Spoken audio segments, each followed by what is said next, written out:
Greetings and salutations, horror movie fans, and my name is Gilbert Ybarra, and welcome back to the Attic Review. On today's episode of Tar, I want to talk about the incredible creature feature in the desert, Tremors. Although it tanked at the box office and its star Kevin Bacon initially hated it and thought it was a career killer, this movie that's got worms has become a cult classic and dearly beloved by, I'd say, about 90% of the horror fans out there.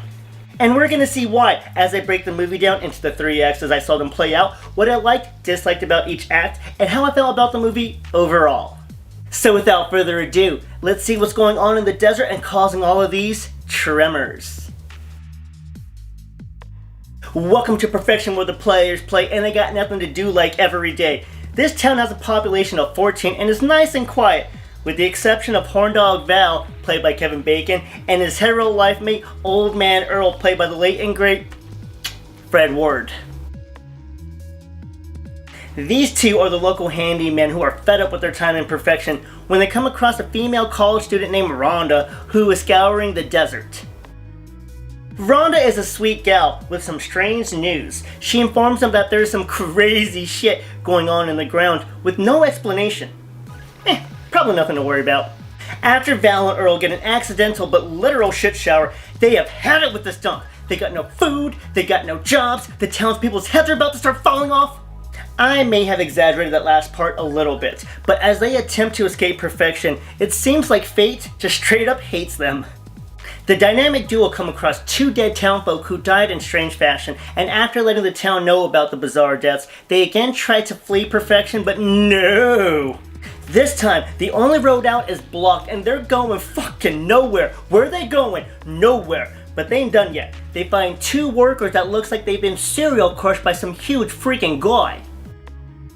So they put the pedal to the metal and warp speed it back to town. Ooh, girl, shock me with what looks like an electric eel that is attached to the back of the truck that Val and Earl just escaped in. And now the townfolk get a first glimpse at the stink-ass snake thing. We'll get a name for that stink-ass later, I promise. Now it's nighttime in the middle of the desert, and the town doctor and his wife didn't get the memo about all the other murder death kills in the area, so they have no idea that they are about to become late-night appetizers. Back at Walter Chang's marketplace, husband and wife survivalists Bert and Heather are about that life and tell the town to prepare for the worst because they are completely isolated from any help or contact. Nice guys Val and Earl are voluntold to get their genuine on and ride that pony out of town to go get some help. And on that note, we end Act 1. Before we get to the likes and dislikes, I would really like if you could hit like and subscribe. Alright, now let's get to the good stuff. Act 1 like. Yes, Val and Earl are amazing, but holy crap, that whole support crew is superb. And I love all the characters except for Nestor. He creeps me out. Another like is the music. Very interesting that there were 2 composers. That's too long of a story, but I love that the blend of works highlights all the action brilliantly. Act 1 dislike, would have been nice to get to know the characters a little bit more, but the pace of the movie is insane, so I get the rush. I'll stop complaining and let's get to Act 2. Act 2 begins with our yokesters armed with guns and cheese taking off on horseback to go get help, but oh shit! The sand thing from Beetlejuice finally reveals itself and sends Val and Earl running for their lives. They must have had Walter put some lucky horseshoes up their butts before they took off, because by pure accident, they put that carnivorous earthworm on a t-shirt by making it knock itself out straight to hell. Rhonda joins them, but is hesitant to celebrate because according to her research, there are 3 more of these jabronis with incredible hearing running amok. After a really cute scene with all 3 of them stuck on some rocks and then pole vaulting their way to safety, they again head to City Hall to rally the troops. Shame on Rhonda for not having a theory, because the people of Perfection are not grasping the concept of these death worms and that their town is basically a drive-thru for, okay, what are we calling these things? Slippy, slappy? Graboids. Yes, graboids. As this B squad of a town tries to muster up a plan, the graboids are about to teach them about an element that Rhonda must have forgotten about in school. The element of surprise. The gaggle of graboids kick the shit out of the town and forces everyone, not named Walter, up on top of the roof. I'll let you see what happens to poor Walter. Don't worry, He's avenged when Bert and Heather's wet dream happens, and they get to use every firearm known to man to clap up this mother humper that broke into the wrong damn rec room. And on that note, we end Act 2. Act 2, damn, the chemistry in this movie is unreal. Val and Earl's friendship, and then Earl being all doe-eyed watching Val and Rhonda develop a connection. Then the charismatic hunter-gatherers Bert and Heather that want all the smoke. This movie just really makes you love these characters. Act 2, love. Even though this is a daylight horror, Tremors is delivering some serious frights and genuinely tense moments in a barren desert, for crying out loud. There are genius chases and fight scenes in this second act. Yes, I said fight scenes. Act 2, dislike, just that damn scene with Walter that stirred up a phobia I haven't had since Return of the Jedi, and that stupid pit that I don't want to name. Mostly because I forget the name and I always say it wrong. Besides that, nothing to complain about, so let's get to the final act and conclusion of Tremors. Act 3 begins with the town pissing off the graboids by over-celebrating the death of one of their own, so they decide to get a little payback by roughing up the buildings and snacking on Nestor. The guy gave me the creeps, so I'm okay with his departure. Understanding that the town is about to be ripped out from under them, they actually devise a decent plan to use a heavy-ass bulldozer carrying a semi-trailer to escape.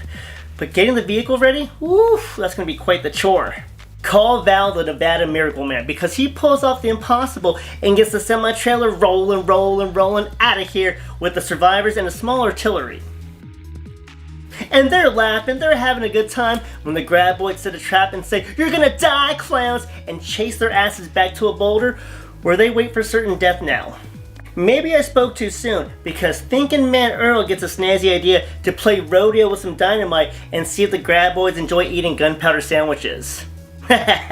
Well, it seems like one out of the two remaining grabbies enjoyed the sandwich enough to send it to the afterlife in pieces. And Val thinks he hears his old pal Stumpy say, "Yes sir, may we have another?" So Val obliges him with a little "suck on this the one time" and launches the pipe bomb at him. But Stumpy spits out that blunt object. Why? 'Cause he's smart.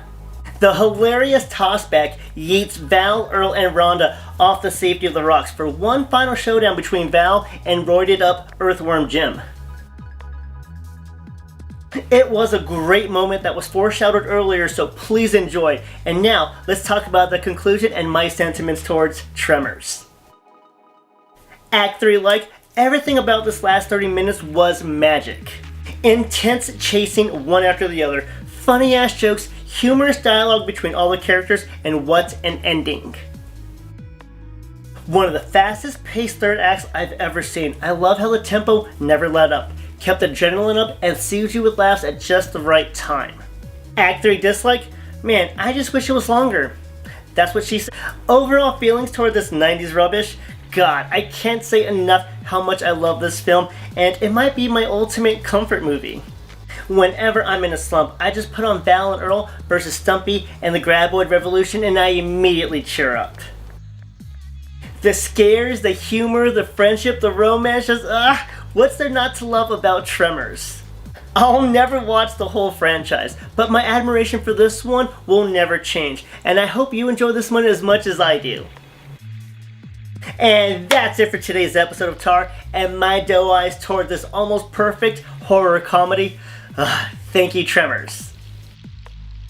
It has been an absolute pleasure. Please like, subscribe, tell some friends. My name is Gilbert, your bar, and thank you so much for watching the Attic Review. Smile, Tiger.